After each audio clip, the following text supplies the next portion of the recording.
Hello students, चलिए बेटा आज हम NCERT maths class 10th exercise 13.1 का क्वेश्चन नंबर 9 का सॉल्यूशन करने वाले हैं।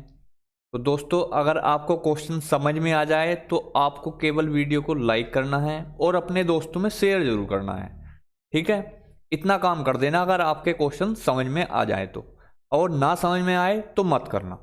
ठीक है दोस्तों, चलो देखो क्वेश्चन को, देखो क्या कहा गया है। A wooden article was made by scooping out a hemisphere from each end of a solid cylinder as shown in figure 13.11। ये फिगर जो है इसमें देख लेना आप, इस प्रकार की फिगर है। If the height of the cylinder is 10 centimetre and it's base of radius 3.5 centimetre, find the total surface area of the article. बात को समझ लो बहुत प्यार से। इसकी रेडियस कितनी बताई गई है? हमें रेडियस बताई गई है 3.5 सेंटीमीटर। दिख रहा है, क्लियर है कि नहीं? और हाइट जो बताई गई है हमें इसकी सिलेंडर की, वो बताई है 10 सेंटीमीटर। विजिबल है? ओके। अब देखो, पहले हिंदी में भी पढ़ लो। चलो क्वेश्चन, जिसको हिंदी में इंग्लिश में प्रॉब्लम हो रही है उसे हिंदी में पढ़ लो। क्या लिखा हुआ है? लकड़ी के एक ठोस बेलन, बेलन बोलते हैं किसको? हम बोलते हैं सिलेंडर को। ठीक है, प्रत्येक बेलन के प्रत्येक सिरे पर एक अर्धगोला खोदकर निकालते हुए। तो स्कोपिंग आउट का आपको मीनिंग क्लियर हो गया होगा। क्या है मतलब कि यहां से हमने हेमी स्फीयर की शेप में दोनों एंड निकाल दिए, खोद करके निकाल दिए। किस में से? बेलन में से, यानी कि सिलेंडर में से। क्लियर बात? अब तो बात क्लियर हो गई। बाकी जिसे भी डिटेल बाकी पढ़नी है हिंदी में पढ़ सकता है। अब देखो, हमें यानी कि इसका क्या क्या फाइंड करना है ये बात देख लें। हमें टोटल सरफेस एरिया इसने पूछा है हमसे, तो इसके लिए हमें ये जो सिलेंडर है इसका सी एस से फाइंड करना होगा, यानी कि कर्व्ड सरफेस एरिया चारों तरफ का। क्योंकि इसके बॉटम और टॉप का तो जो एरिया हमें निकालते, अगर हम टोटल सरफेस एरिया, वो तो इसने खोद करके निकाल दिया अलग, तो वो तो हमें निकालना नहीं है। लेकिन उसकी जगह हमें ये हेमी स्फीयर की दो शेप्स मिल चुकी हैं। अब इनके भी तो एरिया निकालना होगा हमें। देखो, हेमीस्फीयर की जब शेप निकाल दी गई हैं तो ऊपर से हमें कैसा दिखाई देगा? हेमीस्फीयर खोखला दिखाई देगा कि नहीं देगा? हेमीस्फीयर की ऊपरी परत नहीं दिखाई देगी ना। इसका मतलब इसका भी हमें सी एस से फाइंड करना होगा। बात समझ में आई? क्या फाइंड करना होगा हेमीस्फीयर का? सी एस से।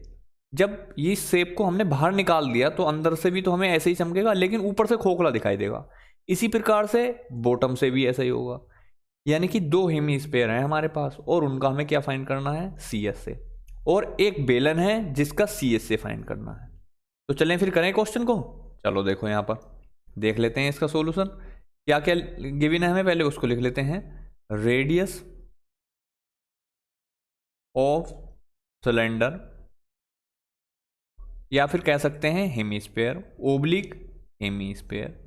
हेमीस्फीयर को मैं एच एस से डिनोट कर रहा हूं, इक्वल टू 3.5 सेंटीमीटर। क्लैरिटी है? ठीक। उसके बाद हमें गिवन है height of cylinder, height of cylinder equal to 10 centimetre. Clear?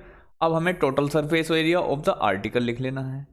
Total surface area of the article कितना होगा उस बात को हम लिखेंगे। हमें चाहिए C S A of cylinder, C S A of cylinder plus, देखो आप यहां पर प्लस क्या करना है, C S A of, C S A of two हेमीस्फीयर्स, to hemispheres. बात समझ में आ गई? ठीक है। तो C S A of cylinder का फॉर्मूला क्या होता है? आप बोलोगे कि 2πRH। इसे हम बहुत दिनों से पढ़ते आ रहे हैं। ठीक है। Plus C S A of hemisphere. अब यहां पर हेमीस्फीयर कितने हैं? दो हैं, तो यानी कि दो की मल्टीप्लाई कर दो एक हेमीस्फीयर के फॉर्मूले से। तो हेमीस्फीयर का जो सी एस ए का फॉर्मूला होता है वो कितना होता है? 2πR²। तो 2 की मल्टीप्लाई 2 से हमें कर देनी है, यानी कि 2 मल्टीप्लाई 2πR²। ठीक है। अब हमें कॉमन निकाल लेना है यहाँ से। मेन बात है, यहाँ से हमें कॉमन निकालना है। तो देखो यहाँ पर 2πR यहाँ पर भी है और 2πR यहाँ पर भी है, लेकिन यहाँ पर R² है, तो R² में से हमने एक R निकाल लेना है बार। तो निकाल लो, 2πR निकाल लिया। यहाँ पर क्या बचा? H प्लस, इधर क्या बच गया? एक तो ये वाला 2 बच गया, और एक इसमें से आर बच गई, यानी कि 2r। बात क्लियर हो रही है नहीं? क्वेश्चन समझ में आ रहा है या नहीं? क्वेश्चन अगर समझ में आ रहा हो तो वीडियो को लाइक कर देना अभी, ठीक है? शेयर करने का काम बाद में करना, पहले वीडियो क्वेश्चन को समझ लो अभी। फिर वैल्यू हमें पुट कर देनी है, तो सिंपल इसमें 2 × 22/7। रेडियस की वैल्यू कितनी है 3.5।